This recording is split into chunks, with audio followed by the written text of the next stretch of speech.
انګریزانو سره پروتوکول کړی، ته امریکا او ناټو سره پروتوکول کړی، ته خاین یې، ته ملي خاین یې. د ملي خیانت په تور باندې تاسو نور په افغانستان کې یوازې د اوسېدلو حق لرئ، نور تاسو د قدرت حق نه لرئ چې 1 میلیون تلویزیونونه جوړ کړي. او دلته هغه پخوانی په هغه نه ده پوهېدی، ما پلار او د ما نیکه تا پلار او نیکه غلطاوه. په همدغو خبرو دا ته چې خوږ غږېږې چې په پښتو راته لکه طوطي غږېږې. زه د تا په حلوا باندې باور نه لرم. صادق خلاصېږي جنرال صاحب یې لري، دا خو مسلمان عادي دا خو ولس ده. زه سیاستمدار یم او دغه سړی ولسي سړی ده. زه تاسو ته سیاستمدار یم، سر خلاص کا. نه دې منم 100 تلویزیونونه چې جوړ کړم نه، که جنرال صاحب دې ما مني، که دې ما مني. 2 خبرو ته دلته نه پرېږدم، مړه خپل ژوند خلاص کړه. زه په تا باندې تا میسج خپلو 4-5 کسانو ته نه ورکوم چې تا غوندې خلک به غږېږي هلته به تا ته 15,000 پروفیسرانو غوږ نیولی، تر څو چې توبه ونه باسې او رانسې ونوی چې زه افغان یم، دغه د ما خاوره ده.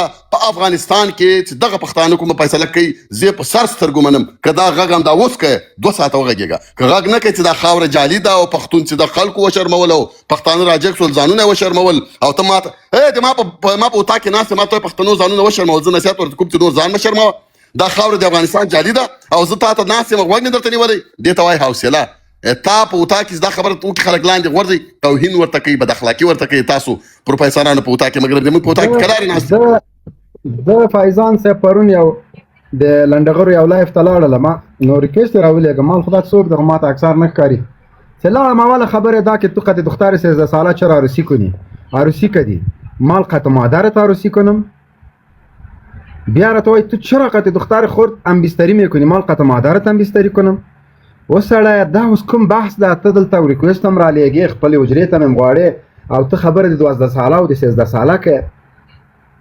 اوس که ته دا فکر کوې چې زه به جنرال مبین ته مور ورکم او دی به ورسره واده وکړي، لاس 15 زامن او بچیان دي، دی به مسره ساتي، نو زه خو دغسې نسم کولی وروره.